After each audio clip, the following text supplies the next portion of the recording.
Hello guys, welcome back to another video by cryptic वेडोज। और आज हम लोग बात करने वाले हैं एनएफटीज़ के बारे में। तो हम लोग जानेंगे क्या होता है एनएफटी टोकन्स और कुछ पॉपुलर प्रोजेक्ट्स के बारे में हम लोग देखेंगे जो कि एनएफटीज़ और क्रिप्टो कलेक्टिबल्स को यूज़ कर रहे हैं। तो चलिए हम लोग वीडियो को शुरू करते हैं। बट अगर अभी तक आपने क्रिप्टिक वेडोज को यूट्यूब चैनल को सब्सक्राइब नहीं किया है तो जल्दी से जाकर सब्सक्राइब बटन पर क्लिक कर दीजिए और बेल नोटिफिकेशन ऑन करना मत भूलिएगा। तो हम लोग वीडियो को शुरू करते हैं। तो सबसे पहले हम लोग जानेंगे what is non-fungible tokens. So a non-fungible token NFT is a type of cryptographic token on a blockchain that represent a unique asset. मतलब ये एक यूनिक एसेट को रिप्रेजेंट करता है. This can either be a entirely digital asset or tokenized version of real world asset. मतलब ये पूरा एक डिजिटल एसेट भी हो सकता है और एक टोकेनाइज वर्जन हो सकता है कोई रियल वर्ल्ड एसेट का, जैसे real estate, gold etcetera. As NFTs aren't interchangeable with each other, they may function as proof of authenticity and ownership with the digital realm. मतलब ये एक दूसरे से इंटरचेंजेबल नहीं है, तो इसी कारण से इसको हम लोग as a proof of authenticity या ओनरशिप भी देख सकते हैं. सो इसका जो मेन वर्ड है दैट इज़ फंजिबल. तो उसके बारे में हम लोग जान लेते हैं what is fungible means. Fungibility means that an asset individual unit are interchangeable and essentially indistinguishable from each other. तो फंजिबिलिटी मतलब क्या है कि हम लोग जो एसेट है वो हम इंटरचेंज कर सकते हैं एक दूसरे से और वो दोनों इंडिस्टिंग्विशेबल होता है.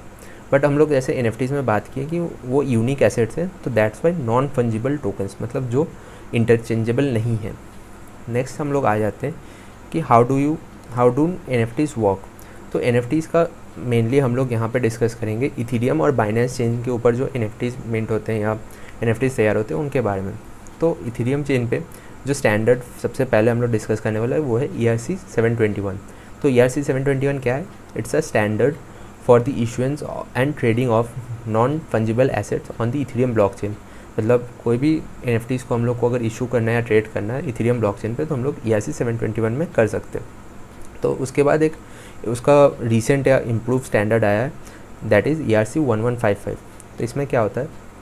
It enables a single contract to contain both fungible and non-fungible tokens, opening up a whole new range of possibilities. मतलब ERC 1155 में आप fungible and non-fungible token एक ही कॉन्ट्रैक्ट में यूज़ कर सकते हो और इससे हम लोग बहुत नए चीज़ें आगे देख सकते हैं. तो सेम वे में BSC जो बाइनेंस स्मार्ट चेन है वो भी अपना NFT standard same as Ethereum BEP 721 जो कि इथीरियम में ERC 721 था एंड BEP 1155 जो कि इथीरियम में ERC 1155 था, सेम स्टैंडर्ड के उन्होंने NFT स्टैंडर्ड निकाले हैं. सो हम लोग यहाँ पे बात करेंगे अभी कि NFTs को हम लोग कहाँ कहाँ पे ट्रेड कर सकते हैं. तो NFTs can be traded in open market places including treasure land, bakery swap and jugger world on BSC and OpenSea on Ethereum. तो ऐसे बहुत सारे मार्केट प्लेसेस हैं, मतलब जहाँ पे आप जाकर अपने NFT सेल कर सकते हैं और वहाँ पे बायर्स आते हैं NFTs को बाई करने के लिए. नेक्स्ट हम लोग आ जाते हैं what can NFTs be used for. तो NFTs का आप लोग को पता ही होगा कि बहुत सारे यूज़ केसेस हैं. तो यहाँ पे हम लोग बात करने वाले NFTs can be use by decentralise applications जो है dapps to issue unique digital items and collectible crypto collectibles. This tokens can either be a collectible items and investment product और समथिंग एल्स.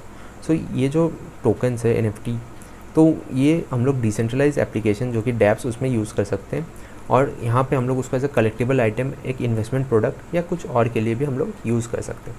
तो चलिए हम लोग चलते हैं नेक्स्ट पार्ट में that is some popular projects using NFTs and crypto collectible. So सही में कोई NFTs को यूज़ कर रहे हैं भी या नहीं उसका हम लोग देखते हैं. और यहाँ पे हम लोग एक लिस्ट है हम लोग के पास जहाँ पे हम लोग बात करेंगे कौन कौन से प्रोजेक्ट्स NFTs को यूज़ कर रहे हैं या क्रिप्टो कलेक्टिबल्स को यूज़ कर रहे हैं. तो सबसे पहला है Decentraland, next is Alchemy Toys, third is PancakeSwap, fourth is Gods Unchained, fifth is CryptoPunks and sixth is My Crypto Heroes. और ऐसे ही बहुत सारे और भी प्रोजेक्ट्स हैं जो कि अभी NFTs पे काम कर रहे हैं और उसको यूज़ कर रहे हैं. तो आई होप आप सबको इस वीडियो से बहुत कुछ सीखने को मिला NFTs के बारे में. और अगर आपको कोई भी क्वेश्चन है NFT के बारे में तो आप कमेंट सेक्शन पे ज़रूर हम लोग को बताएं. So thank you for watching.